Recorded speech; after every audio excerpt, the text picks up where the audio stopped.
Bueno, ante las numerosas peticiones que he tenido para hacer este segundo vídeo, ¿no? Seguramente porque habrán surgido numerosas dudas, ya que nos encontramos ahora en la curva exponencial de los contagios, pues bueno, voy a intentar aclarar algunas de ellas, ¿no? En cuanto a los casos, que es lo que más me habéis preguntado, bueno, los casos desde el principio se clasifican en 4 tipos, ¿no? Tenemos los casos confirmados, que son aquellos positivos, ¿no? Que tienen criterios positivos de laboratorio mediante la PCR, reacción cadena de la polimerasa y no proteína C reactiva, como decía el consejero de Sanidad o algunos medios. Tenemos los casos probables, ¿no? Que son aquellos cuyos resultados de laboratorio no son concluyentes del todo. Tenemos aquellos casos descartados, que son aquellos que son negativos mediante la prueba de laboratorio, y aquellos casos posibles donde se encuentra el grosso de aquella población que puede estar infectada y que tiene clínica con infección respiratoria aguda, pero que sin embargo no cumple los criterios como para realizarse este diagnóstico. ¿A quién se le está realizando estos test? Pues estos test se le está realizando a personas pues, que cumplen el cuadro clínico de infección respiratoria aguda y que ya estén hospitalizadas o que tengan criterios de hospitalización, y aquellas personas que tengan infección respiratoria aguda y que pertenezcan al ámbito de personal sanitario o sociosanitario o otros servicios esenciales. Se podrá realizar también ese test, aunque se debe valorar de manera individualizada por el clínico, a aquellas personas especialmente vulnerables, ¿no? Y que presenten también el cuadro de infección respiratoria aguda de cualquier gravedad. Estas personas vulnerables, pues como ya dijimos, son algunos inmunodeprimidos, determinada cardiopatía, determinada patología respiratoria crónica, pacientes que se encuentran en diálisis o ahora diabetes mellitus, por ejemplo, ¿no? En cuanto al manejo de los casos, pues bueno, a las personas que presentan síntomas leves, pues deberán contactar con los servicios de salud o llamar a los teléfonos, ¿no? Que se han proporcionado de las diferentes comunidades autónomas, ¿no? En cuanto a los casos posibles, bueno, pues indicará aislamiento domiciliario. El aislamiento se mantendrá pues unos 14 días desde el inicio de los síntomas y siempre y cuando la clínica ya se haya resuelto a los 14 días, ¿no? El seguimiento y el alta pues deberá estar supervisado por el médico de atención primaria, pero esto va a depender de cada comunidad autónoma, ¿no? En cuanto a los casos probables y confirmados que han requerido el ingreso hospitalario, pues tenemos que pueden ser dados de alta si la situación clínica lo permite y aun teniendo todavía la PCR positiva para el virus, ¿no? Deberá mantener un aislamiento domiciliario con la monitorización según su situación clínica de unos 14 días, ¿no? O hasta que tenga la prueba de laboratorio negativa, ¿no? Por supuesto, las condiciones de la vivienda pues debe permitir el aislamiento de estos pacientes, ¿no? Y que tengan que tener una estancia ventilada, si es posible que tenga baño propio, y que además tanto el paciente como los convivientes pues sean capaces de llevar a cabo las medidas, ¿no? Que se han recomendado tanto por múltiples medios como por ejemplo por el vídeo anterior que hice, ¿no? Los casos ingresados que al alta tengan un resultado de laboratorio negativo, pues incluso no es necesario que tengan un aislamiento domiciliario. El manejo de los contactos. No es lo mismo los casos que los contactos. Los contactos son aquellos que tienen contacto, como la palabra lo dice, con aquellos casos que sean posibles, probables o confirmados, ¿no? Hay dos tipos de contactos, ¿no? Contactos casuales, que son, bueno, que no requieren ningún tipo de medida especial, ¿no? Y contactos estrechos, que es donde voy a incidir, ¿no? Los contactos estrechos son aquellas personas que hayan proporcionado cuidados a aquellos casos, ¿no? Y que presentaban síntomas, ¿no?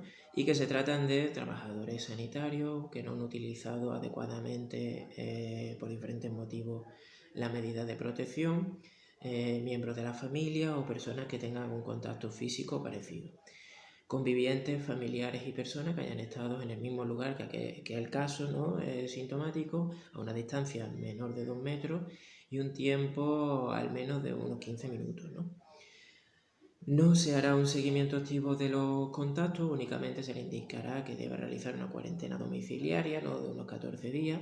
Si durante esos 14 días, tras la exposición, el contacto desarrollara algún tipo de síntoma, entonces deberá tener un aislamiento inmediato en domicilio desde los 14 días del inicio de esos síntomas, porque ya se trataría de un caso posible, ¿no? Como hemos comentado anteriormente, y deberá contactar entonces con los servicios de atención primaria y con los teléfonos habilitados según las distintas comunidades autónomas, ¿no? No se van a realizar pruebas diagnósticas de rutinas a los contactos, ¿vale? Algunas dudas acerca del tratamiento, que también me lo habéis preguntado. Esto es un poco específico más bien para los profesionales y quizás no vayáis a enterar del todo de lo que os voy a comentar ahora, pero bueno, yo os lo explico, ¿vale? No existe, como dije en el vídeo anterior, evidencia procedente de ensayos clínicos controlados para recomendar un tratamiento específico para el coronavirus, porque realmente no lo hay, ¿no? Sino que todo lo que se está haciendo hasta ahora pues son diferentes fármacos, ¿no?, que se están utilizando como ensayos clínicos con su consentimiento informado y firmado por el paciente para administrarlo, ¿no? En cuanto a los corticoides sistémicos, pues no están recomendados de forma general, ¿vale? No tienen beneficios e incluso ha retrasado lo que es el aclaramiento del virus en estos pacientes, porque parece que se ha visto que incluso favorece la replicación del virus. Entonces solamente los dejamos para aquellos casos que ya se encuentran en una situación de gravedad, ¿no? El oseltamivir es un fármaco que se utilizaba para la gripe, ¿no? Unos inhibidores de la neuroaminidasa que en principio se utilizaron en China para el COVID, para probarlo, pero no está clara su eficacia y además en el momento actual no está recomendado a no ser que haya una coinfección con un virus de la gripe, ¿vale? El Caletra, el lopinavir, ritonavir, que es el inhibidor de la proteasa que se ha estado administrando hasta el momento. Bueno, pues los resultados de las últimas publicaciones realizadas pues no son del todo satisfactorias. De hecho, en algunos hospitales incluso se ha eliminado, ¿vale? Los interferones pues se utilizan sobre todo en la situación clínica de mayor severidad, ¿no?, sobre todo para pacientes de UCI. Perdón. Tocilizumab, bueno, pues tocilizumab es un tratamiento biológico que hasta ahora ha sido utilizado sobre todo en artritis reumatoide, que se encuentra en investigación y que se está planteando utilizarlo sobre todo en pacientes graves. El remdesivir es un fármaco que tiene actividad in vitro contra el coronavirus. De hecho, hay algunos modelos de experimentación en animales donde se utilizaron para el MERS y donde, bueno, se obtuvieron mejores resultados que incluso con el lopinavir ritonavir asociado al interferón beta.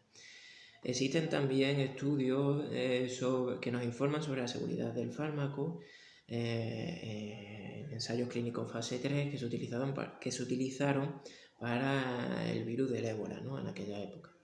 Recientemente se ha utilizado con buenos resultados para infecciones en Estados Unidos. Sin embargo, aquí en España de momento no se está comercializando, ¿vale?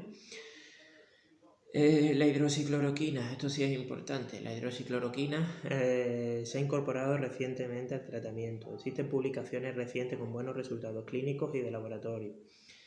Además, estos resultados mejoran incluso con la combinación con un antibiótico, ¿no?, un macrólido como es la citromicina, ¿no? Para explicar un poco de qué va la hidroxicloroquina, bueno, pues se trata de un antipalúdico, ¿no?, que también se ha utilizado en otras enfermedades como, bueno, tanto el paludismo, como ya hemos dicho, como artritis reumatoide o incluso el lupus. Parece que actúa, en este caso, en el COVID, favoreciendo la eliminación del virus, ¿no? Actúa en diferentes mecanismos lisosomales y de macrófagos y tal, así como dificultando el ensamblaje, ¿no?, de diferentes proteínas del virus. Pero lo más importante de esto es que tiene una gran actuación sobre el componente inflamatorio que produce el virus, que es realmente lo que nos pone a los pacientes tan malitos e incluso lo que hacen que muchos de ellos acaben falleciendo, ¿no? Y es que actúa sobre lo que se llama la tormenta de citoquinas, ¿no?, que es lo que provoca estas inflamaciones tan bestiales, ¿no?, lo que lo mete en los pacientes los distrés respiratorios, ¿no?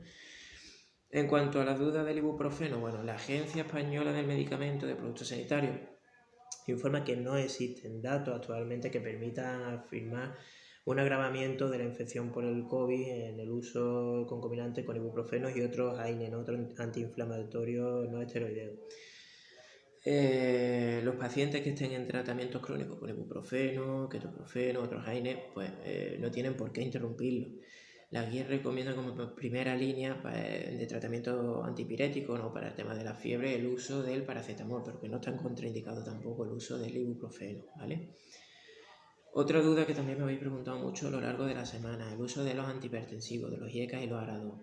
La Agencia Española de Medicamentos y Productos Sanitarios recomienda que los pacientes que se encuentren en tratamiento con estos medicamentos pues deben continuar con ese tratamiento, sin que actualmente exista un argumento justificado para la modificación del mismo. Hombre, es verdad que, bueno, pero eso ya es más para los profesionales, que cuando llegan a situaciones de cierta severidad, en situaciones de sepsis y tal, pues como cualquier otro antihipertensivo, pues deben retirarse, ¿no? Y utilizar otra serie de medidas terapéuticas, ¿no?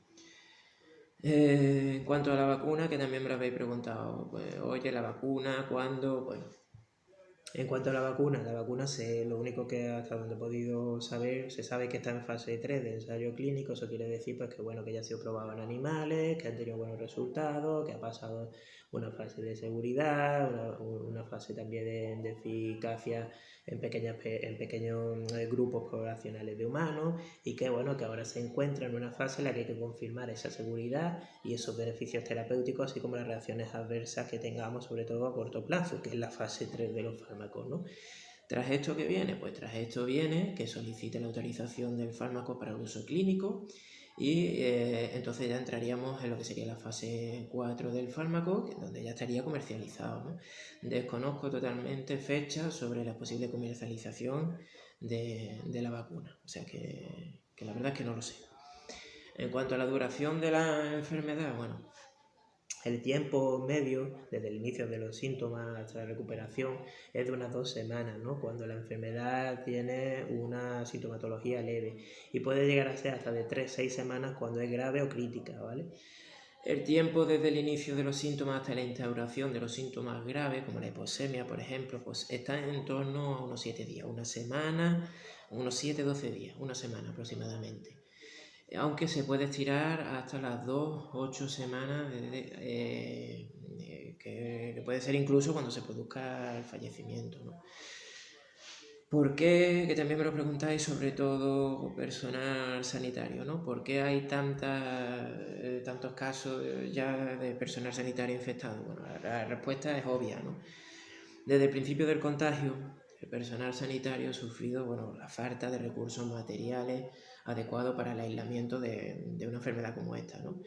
Los protocolos al principio eran un poco deficitarios, con continuas modificaciones, además de la escasez de los test diagnósticos, entre otros, ¿no?